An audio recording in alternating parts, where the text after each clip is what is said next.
a quick example of how to set up for wind direction. So let's say these are two swamps. Okay, there's an oak tree up here. That's the food. You can see there's acorns all over the ground. Where you're parking is down here. Okay, and the bedding is right here on these points out in the swamp. Another point right here. So say there's a buck bedded right there, a big buck bedded right here, and a couple of smaller bucks, maybe some does and other stuff, because there's a larger area bedded here. So this is the big buck here. There's a big buck here. Some smaller deer bedding, might be some satellite bedding out here as well. That's where they're bedded. The swamps are here, so they got water. And there's food up here. So there's those three things I was talking about. Food, water, and cover where they're bedded. And this is our wind direction. Right here. So the wind is blowing from the tip out, also blowing from the tip out. So the deer are going to be bedded with their back facing the swamp, looking out the point. Same here. Back to the swamp, looking out onto the land. So what you're probably going to want to do, depending on the terrain, of course, this is where you're going to access from.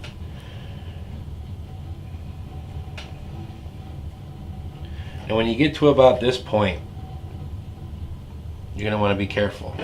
See, I just drew a dotted line right there. This is you walking in. You're going to want to be very careful. This is why it's good to have these areas previously scouted out, because you're going to know how close you can get to these beds without these deer seeing you. Okay? Say there's just a bunch of thick stuff, thick cover all in through here, like you normally find around the edge of a swamp. It's just almost looks impenetrable from the outside. So get as close as you feel comfortable.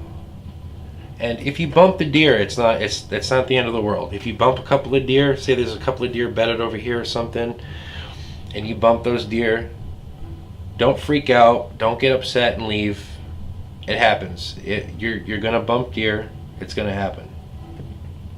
I've bumped deer, hung my stand, or went to my little ground blind area or whatever, and killed a deer an hour later. Because you bump a deer, it's not the end of the world. Okay. So let's say there's two big mature bucks bedding here with some other deer.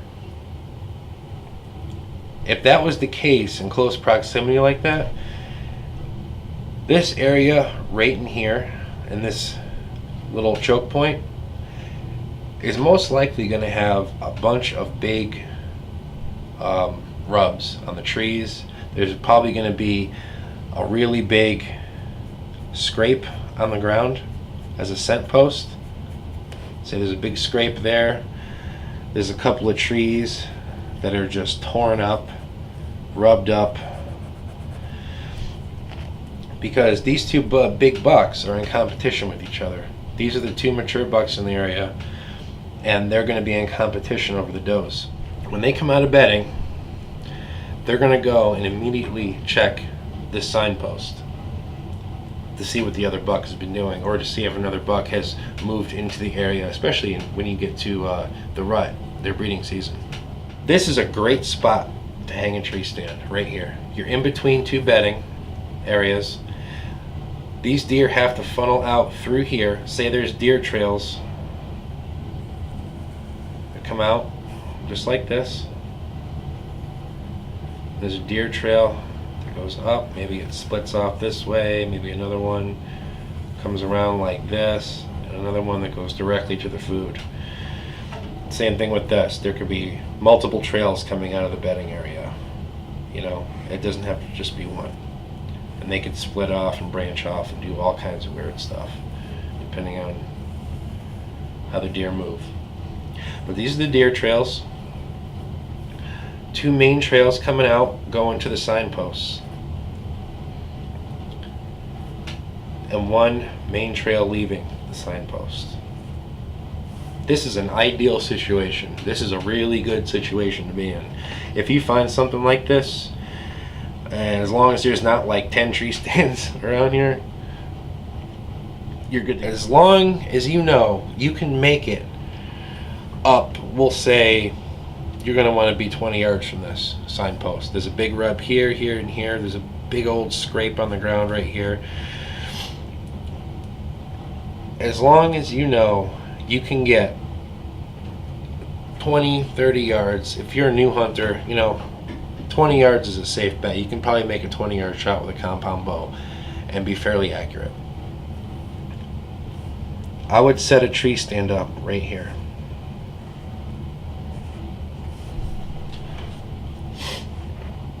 Reason being is this buck up here, there's no way he's going to catch your wind.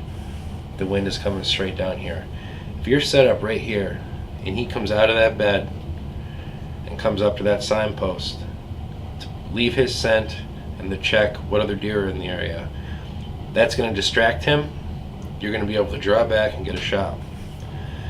This buck here, or these other deer, whatever you want to shoot, comes out.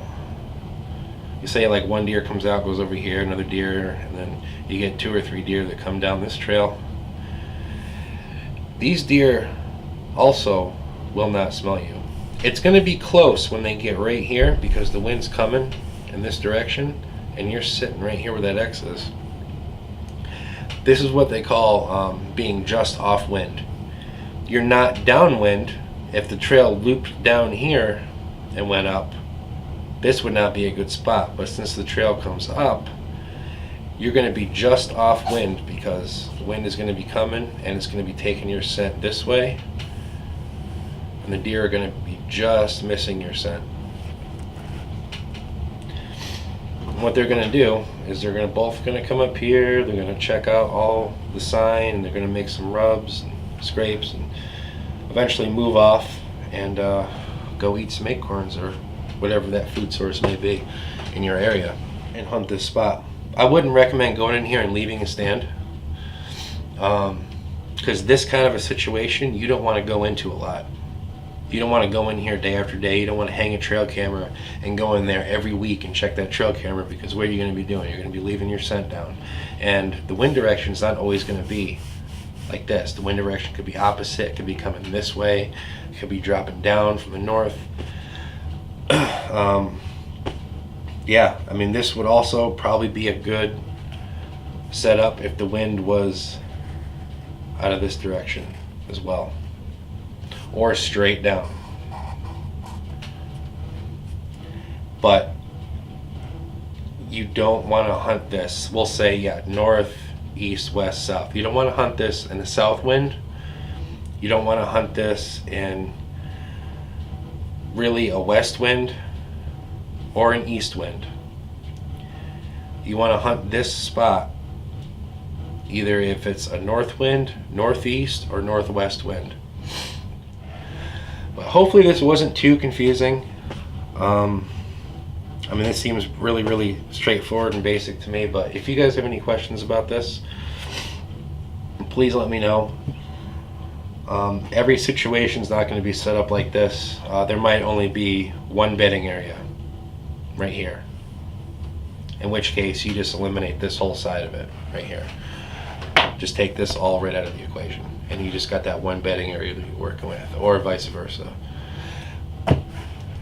But this is just a quick basic scenario of how I think you should hang a tree stand and to hunt deer, in particular big bucks, because this is how big bucks bed right here.